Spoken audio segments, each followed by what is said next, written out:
They went in and took the Pope off the throne, if you will, and his political power was then removed. We can find that in many historical references. This is the Encyclopedia Americana. It says in 1798, he, being Berthier, made his entrance into Rome, abolished the papal government, and established a secular one. And so this is in complete fulfillment to what we just read in Revelation 13:3, that told us, and I saw one of his heads as if it had been mortally wounded, taken out of power, destroyed, if you will. But this prophecy goes on to tell us, and his deadly wound was what?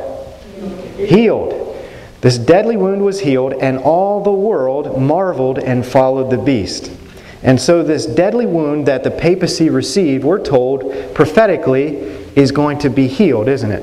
Is it unusual for a deadly wound to heal? Yes, it is. When something is described as a deadly wound, that would be very unusual. It would be miraculous even if that wound would heal.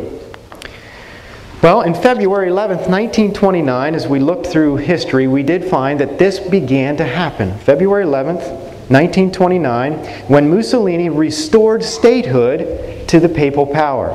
And this is an excerpt out of the San Francisco Chronicle newspaper of the time. It says, "The Roman question tonight was a thing of the past, and the Vatican was at peace with Italy. In affixing the autographs to the memorial document, healing the wound," isn't that interesting? Using almost the same language, healing the wound, extreme cordiality was displayed on both sides. And so that wound, that healing of the wound, began back in 1929. But it's not complete yet, because what we're talking about is political power. What we're talking about will become more and more clear as we go on this morning. Okay, so why the warning about this papal power, this Catholic power? Why is God so adamant about warning us against this beast and about worshiping this beast? Well, as we looked at that beast and how it was made up, it was a composite beast of the different animals. And we went back to Daniel 7. What do we find that the lion represented in Daniel 7? Babylon. That's right. So that first beast was Babylon. Then what was the second beast that came up? It was the bear, right? What did the bear represent? Medo-Persia. And then what was the third beast?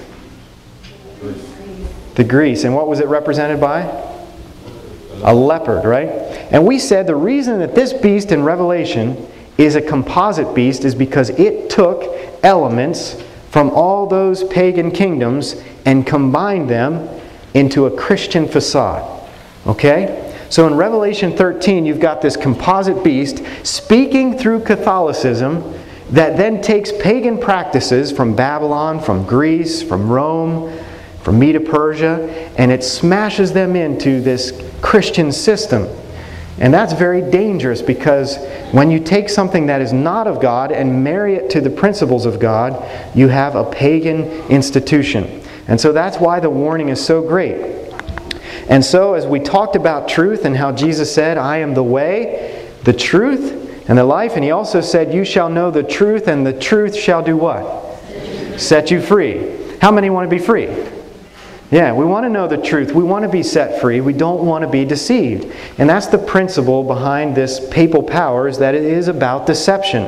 And as we've studied together the subject of the Sabbath, and how this power is responsible for this great change over time of convincing the world that the seventh-day Sabbath is not Saturday, but rather Sunday. We talked about how through Catholicism that people were taught to believe that when you die, you don't really die and wait for the resurrection, but that you live on in some other state. Of course, that's where we get the worship of different saints and praying to Mary and so forth, when you don't really believe that the dead are dead. Then there's the doctrine of hellfire that burns forever and ever, and purgatory, and these other things that are brought through Catholicism that are not biblical. And so really what's happening here is that God's character is being attacked one element at a time. And through these different doctrines, the character of God is made to look so much more hideous than the loving, thoughtful, and just gracious Creator that we serve. We also found that for every truth of God, Satan has a counterfeit. And the word Antichrist in the original language is actually antichristos, and the word anti means instead of. So the antichrist word means instead of Christ. Sometimes people will come to me and they believe that the Antichrist is like the extreme Muslim movement or the Illuminati or all kinds of things, but the principle that we see in the Scripture is that this word, antichristos, instead of Christ, is that it will appear to be good. It will appear to be Christian. It will appear to be everything that people believe that Christ would be like, but rather it's instead of Christ.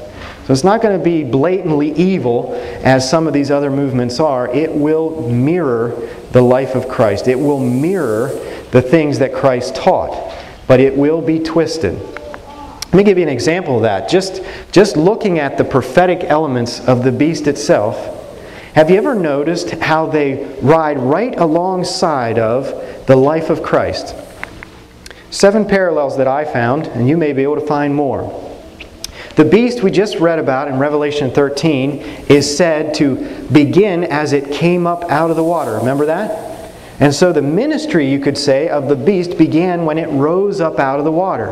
Well, the ministry of Christ began the same way. When He came up out of the water, His ministry began in His baptism. They both minister for the same amount of time. 42 months that we just looked at for the beast is exactly 3.5 years.